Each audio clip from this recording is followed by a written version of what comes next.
جو چند صحافی کوشش کریں کہ آواز اٹھانی ہے ان کو آپ چینل سے نکال دیں. عمران ریاض میرا خیال ابھی بھی بیٹھے ہیں. مجھے اطلاع ملی تھی کہ انہوں نے ایکسپریس جوائن کرنا ہے, لیکن ایکسپریس پہ بھی ابھی تک آن ایئر نہیں ہو سک رہے. حالانکہ سلطان لکھانی صاحب فریڈم آف پریس میڈیا اس پہ بلیو بھی کرتے ہیں, کافی اچھے ایڈیٹوریل آرٹیکلز اور چینل بھی چل رہا ہے, but he is not on year.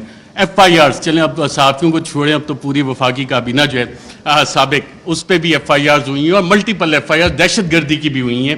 اور جن لوگوں نے یہ ایف آئی آرز کی انہوں نے یہ نہیں سوچا کہ کر کس پہ رہے, کیونکہ پلے بک وہی والی پرانی تھی. مسئلہ یہاں پہ یہ تھا کہ کرپشن کے کیسز نہیں مل رہے. بڑی کوشش کیجیے عمران خان کے خلاف کرپشن کے کیسز نکالے جائیں. میری بھی ایک دو ملاقاتیں ہوئی کہ جناب آپ تو بڑی سٹوریز کرتے ہیں. میں نے کہا یار ایک شخص, اور یہ عمران خان صاحب بیٹھے ہیں, شاید آپ میں سے بہت سے لوگوں کو نہ پتا ہو, پی ایم آفس میں ہمارے بھی ذرائع ہوتے ہیں, اکثر پوری کابینہ پریشان ہوتی تھی کہ جناب بات ہم نے کی ہے, کہاں سے پتہ لگ گئی. وہ شخص جو پانی کی آدھی بوتل بھی ضائع نہیں ہونے دیتا بطور وزیر اعظم کے, یار یہ آدھی پانی کی بوتل میں نے ابھی رکھی, کیوں اٹھا کے لے گئے, وہ کرپشن کرے گا. میں نے سمجھائی لوگوں کو یہ بات, لیکن پلے بک کیونکہ وہی پرانی تھی, کیا کرپشن کے کیسز نکالو, ڈسکریڈٹ کرنا ہے, کرپشن تھوپنی ہے. مسٹر اے بی سی کا فلانا دوست ہے, اس سے نکال کے لاؤ, کچھ نہیں. آج 2 مہینے ہو گئے, کوئی کرپشن نہ نکلے گا. عمران خان کا کرپشن کا کیس نہیں نکل سکتا, نہ نکلے گا. میں نے بتائی کہ نہیں آپ کچھ کوشش, میں کہا میں یہ کوشش نہیں کر سکتا کیونکہ مجھے یہ پتا ہے کہ عمران خان کی کرپشن نہیں نکلنی. اچھا, media narratives against P T I. French revolution جب آیا تھا تو اس وقت ایک تھاٹ تھا کنگ لوئی کا, میں ریاست ہوں, میں بادشاہ ہوں, میں قانون ہوں.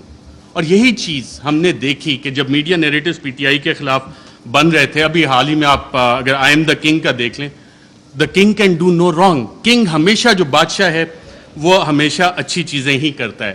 فیٹو پہ پوری حکومت نے کام کیا, ہماد اظہر بھی ادھر ہیں, لیکن پی ٹی آئی نے کام نہیں کیا, بادشاہ نے سب سے اچھا کام کیا. آئی ایم دا لا, قانون میں ہی ہوں. پولیٹیکلی آئسولیٹ کرو پی ٹی آئی کو. آج پی ٹی آئی واقعی پولیٹیکلی آئسولیٹڈ ہے. کون سی سیاسی جماعت ہے جو پی ٹی آئی کے ساتھ اتحاد میں کھڑی ہے؟ سب ایک طرف ہو گئے, لیکن ایک سٹرینتھ گین ہوئی اس میں.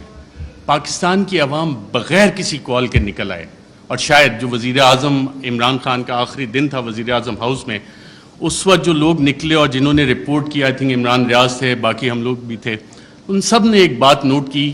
آپ نے خود بھی اپنا دفتر چھوڑنا ہونا, کافی ٹائم لگتا ہے, کہ ایک شخص فوراً اٹھ کے چلا گیا اور کہا, جب سوال جواب ہوئے, کوئی رہ تو نہیں گیا, اکیلا کر دیا ہے, اب اس کے ساتھ کس نے کھڑا ہونا ہے؟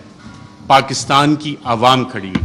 یہ وہ ڈفرینٹ فیکٹر تھا, چینج تھی, جس کو کسی بھی سازشی نے کیٹر نہیں کیا ہوا تھا. یہ وہ ویریبل تھا, عوام کا ویریبل تھا, جس کی وجہ سے یہ چیزیں. میں کوئکلی تھوڑا سا 2 منٹ اگر آپ کی اجازت ہو تو سائفر کے اوپر بھی بات کرنا چاہوں گا. سائفر پہ بھی میڈیا نیریٹیوز بڑے مزے کے بنے, اس پہ اور ڈیبیٹ بھی ہو سکتی تھی, کافی مزے کی چیزیں تھی. پہلا کیا بنا جی, پہلی میڈیا نے رپورٹ کرنا شروع کیا اور باقاعدہ یہ بتایا گیا کہ جی سائفر تو ایگزسٹ ہی نہیں کرتا, سائفر نام کی تو کوئی بلا ہی نہیں ہے. پھر دوسری چیزیں, میڈیا کی یہ سٹوریز آئیں اور ریکارڈ کے اوپر موجود ہیں, پرنٹ کیے ہیں, ٹی وی پروگرامز ہیں, کہ سائفر تو یہ ایزمپشنز پہ بیسڈ ہے. وہ ایزمپشنز ہیں ہمارے ایمبیسیڈر کی یا کس کی.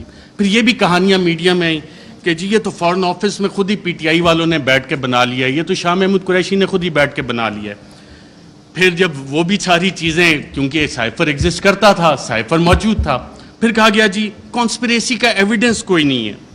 اچھا, پھر عمران خان بطور وزیر اعظم بھی میرا خیال وہ کرکٹ کھیل رہے تھے, اور جب انہوں نے کہا تھا کہ مینٹلی میں اسٹرانگ ہوں, تو بہت سے لوگوں نے انڈر ایسٹیمیٹ کیا. انہوں نے کابینہ کی بھی کمیٹی بلائی, کابینہ کی اسپیشل کمیٹی غالباً 30 مارچ کو ہوئی.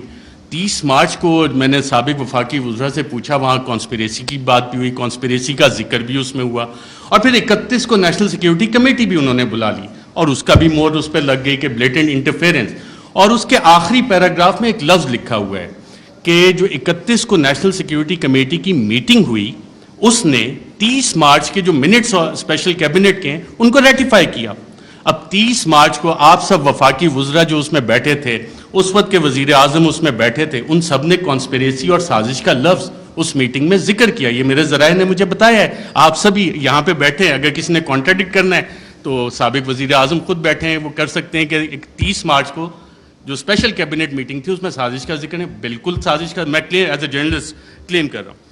پھر یہ کہا گیا کہ جی وہ انٹیلیجنس ہم نے خود ہی کر لی, اور انٹیلیجنس کی بیسس پہ آبویسلی اس پہ سوال اٹھے کہ انٹیلیجنس, ہمارے انٹیلیجنس کے ادارے بہت اچھا کام کرتے ہیں, دہشت گردی کے خلاف بہت اچھا کرتے ہیں, پاکستان کی سیکیورٹی کے لیے بہت اچھا کام کرتے ہیں, لیکن مسئلہ یہاں پہ آتا ہے کہ جب انہیں ڈریگ کیا جائے سیاسی معاملات میں اور یہ کہا جائے کہ جی انویسٹیگیشنز ہوئیں, کون سی انویسٹیگیشنز, یہ سوال ہوا ہے. اب رجیم چینج میں انٹیلیجنس کا ایک بنیادی کردار ہوتا ہے, انٹیلیجنس انفارمیشن کا بنیادی کردار ہوتا ہے.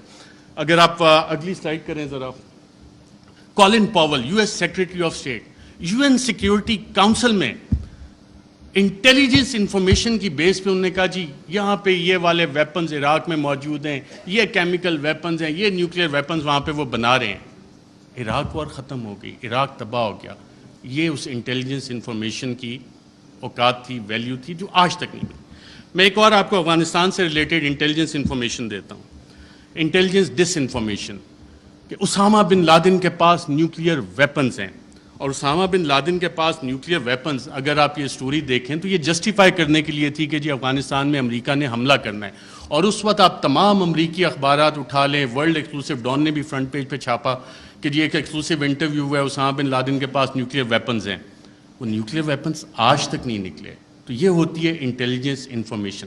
جب تک آپ تحقیقات نہیں کرتے, اسے ویریفائی نہیں کرتے, بہت سی JITs میں انٹیلیجنس انفارمیشن آتی ہے, بہت اچھا کام ہوتا ہے, لیکن اس کی ویریفیکیشن چاہیے ہوتی ہے. انٹیلیجنس اور انٹیلیجنٹ انفارمیشن میں فرق ہوتا ہے. اس کے علاوہ بہت ساری چیزیں ہیں. پروپیگنڈا پہ اگر ہم جائیں, ڈی کلاسیفائڈ ڈاکومنٹس بہت سارے آ گئے, چلی کے حوالے سے, ایران کے حوالے سے, کیونکہ ٹائم میرے پاس کم ہے, میں نے کہا یہ والے لارجر ایشوز آپ کے سامنے رکھوں. Thank you very much.